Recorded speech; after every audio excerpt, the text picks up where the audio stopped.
11:30ची गाडी 1 तास लागतो रनिंग इकडे 1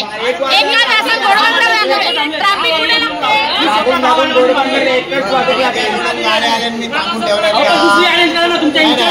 दुसरे काय विखुरलेले प्रवासी संपूर्ण त्यांच्याकडे ड्रायव्हर नाही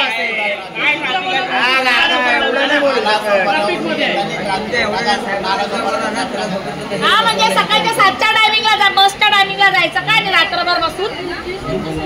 कोण डायबिटीज पेशंट आहे कोण काय काहीच नाही जबाबदारी कोण घेणार आहे काय झालं तर कोणावरती येणार मरा ना इकडे रस्त्यावर यांच्या बापाचं काय जात आहे माणूस बसतो आणि काहीच नाही करू शकत एवढी पब्लिक बसते मगाशी गाडीचा टायमिंग विचारला तर मला बोलतात चार्ट बघायला एक बस लावू शकत नाही तुम्ही लॉंग रूटची एक बस लावा ना एका बस मध्ये सर्व पब्लिक जाईल एवढं पण अक्कल नाही तुम्हाला कसलं मॅनेजमेंट आहे तुमचं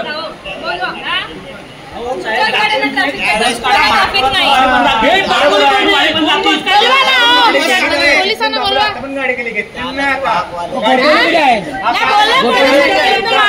आता म्हणले आता गोटवली येते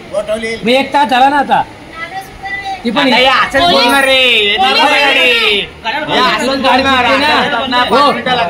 गोटवली इथूनच सुटते ना मग ती कुठे आहे अहो येत कधी 1 तास झाला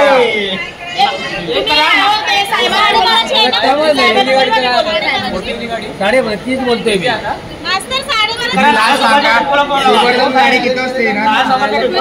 सगळ्या गाड्याचे मेंबर्स लोकांनी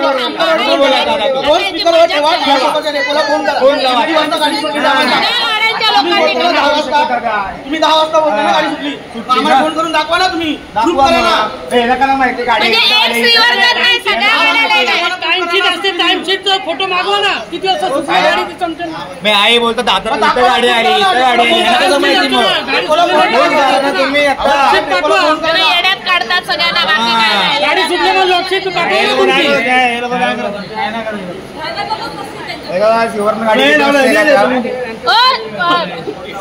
पोलिसांना लागत नाही का फोन कमी लावू ठाणे नगरला लावू का इकडे कशाला त्यांना करू दे ना मला बघायचं ना कोण येत प्रवासीच आहे ना मी कोण आहे मग सांगा असं कसं मी कधी बसलोय हा पण एवढी हे तरी पाहिजे ना हो साहेब सांगितलं नका सांगू मी 10 वाजता सुटतो तुमचं जे बसवाले पाठीमागं ते मी बघत होतो ते मला नका तुमच्या पाठीमागं किती माणसं ट्विन करतात ना ते मी बघतो ड्रायव्हर असतात ड्युटी ऑन ड्युटी मी स्वतः उभा इथे किती बोललोय का ज्येष्ठ नागरिक आहे दिव्यांग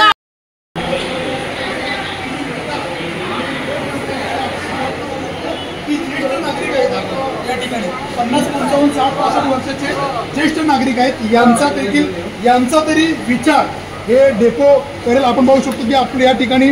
हँडिकॅप बांधव आहेत आपले ते देखील ज्येष्ठ नागरिक आहेत आणि मनसेच्या पदाधिकारी समीक्षाताई मार्कंडे यांनी आपली आक्रमक भूमिका मांडलेली आहे प्रत्येक वेळी लोकांनी आपल्या न्याय हक्कासाठी भांडायचं का प्रत्येक वेळी आपली व्यथा मांडायची का आणि प्रत्येक वेळी भांडल्यावरच असं होणार का आहे का आपल्याकडे साहेब आहेत कोण साहेब कुठे तुमची भाषा आता नरमले आम्ही 9 वाजल्यापासून मागणी करतोय तुम्ही आता म्हणताय गाडी एवढा वेळ झाली नाही 9 वाजता आलोय 3 वाजले तुम्हाला आमची मागणी काय होती नको एसी नको साधी गाडी द्या 25 माणसं रिझर्व आहेत साहेब आणि इतर माणसं वेगळे आता तुम्ही तुम्ही ऍडजस्ट करू शकत नाही आणि आम्ही पोलिसांना बोलवतो म्हणून साहेब इथं का आले साहेब इथे का आले मी काय बोलतोय साहेब इथं का आले तुम्ही गाडी अवेलेबल होणार आहेत का गाडी नाही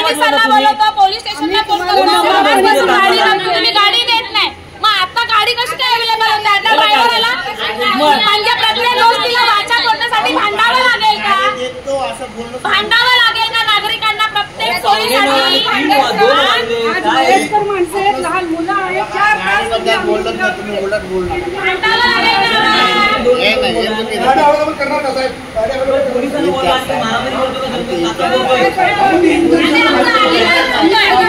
तुम्ही असं कसं काय करताय गाडी अवेलेबल काय त्याचं उत्तर देत नाही ते. एवढं मोठं कोकोडेक्सची डेपो आहे, एकही गाडी अवेलेबल करू शकत नाही काही. आम्ही तीच मागणी करतोय, एक गाडी अवेलेबल करून द्या आम्हाला. मी रडतो, तू हा ते सगळं साठं लोटं चाललंय